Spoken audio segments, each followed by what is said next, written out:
Hidradenitis Suppurativa, or HS, was once considered an orphan disease with very few therapeutic options for patients. In the past decade, the world of HS research has exploded, and with the emergence of pipeline biologic treatments for HS, the treatment paradigm is rapidly changing. The problem is that HS patients are known to experience healthcare disparities at higher rates. So the question is, how do we get these novel treatments into the hands of patients that need them the most? The objective of our study was to identify perspectives and barriers of biologic treatments among HS patients themselves. In this study, we deployed an anonymous survey from October 2021 to January 2022 to HS online support groups. We collected data on demographics, current and past use of biologics, and perspectives and barriers to biologic treatment. Comparative statistics were completed using t-tests, and an ANOVA test was performed to evaluate Hurley stage with barriers to biologic use, and a p-value of less than 0.05 was considered significant. So we had a total of 196 respondents, and the average age was 41, ranging from 18 to 69. Our respondents were primarily female, white, with Hurley stage 2 to 3 HS, corresponding with moderate to severe HS. A dermatologist was the primary healthcare provider for 65% of respondents. And the average age of the start of HS symptoms was 20 years old, and the average age at diagnosis was 32 years old. And only 12% of our respondents reported being seen at a HS specialty clinic. So as I said, a dermatologist was the primary healthcare provider for 65% of our respondents, followed by a primary care physician in 15% and a surgeon in 5%.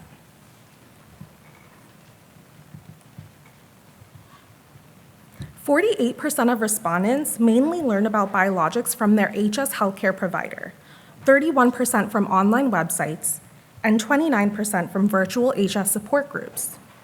And a dermatologist was the main healthcare provider that taught these respondents about biologics. And 62% of our respondents have never tried a biologic medication. So the majority of respondents, around 54%, agreed that biologics have many side effects. 44% agreed that biologics increase a person's overall risk for infection. 32% agreed that biologics increase a person's risk for cancer. And 29% agreed that biologics increase risk of COVID-19 infection. 48% of respondents did not know enough about how biologics work to help their HS, and only 35% of respondents believed that biologics are an effective treatment for HS. Only 13% of respondents reported that arranging to get biologics sent to them was a problem.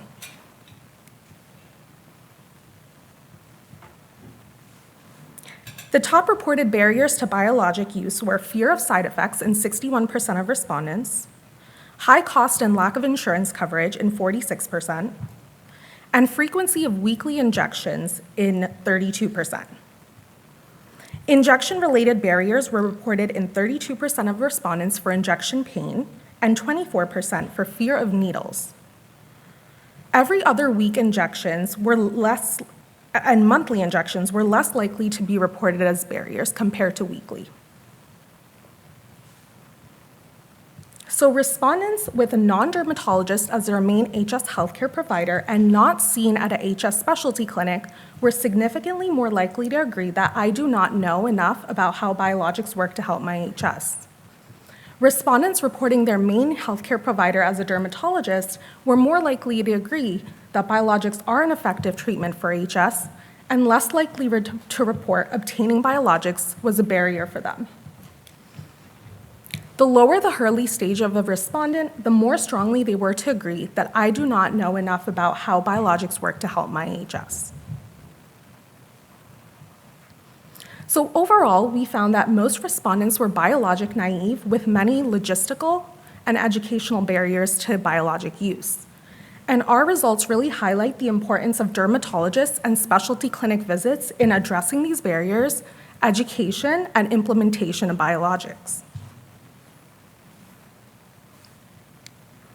Patient concerns can be addressed with practical solutions in initial conversations and once rapport has been developed. So firstly, education in recognizing and treating side effects like injection site pain and reaction may improve adherence and reduce hesitation in starting a biologic. Secondly, discussing insurance and any patient assistance programs with a healthcare provider or a specialty pharmacist may mitigate hesitation due to costs.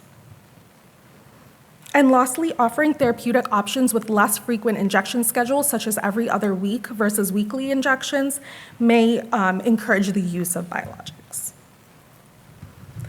With the emergence of these novel biologics and new treatments, as we just heard about, preemptively addressing these barriers will improve access to these new treatments for our patients. And early initiation of biologics are important to reduce sequelae of HS and improve overall prognosis.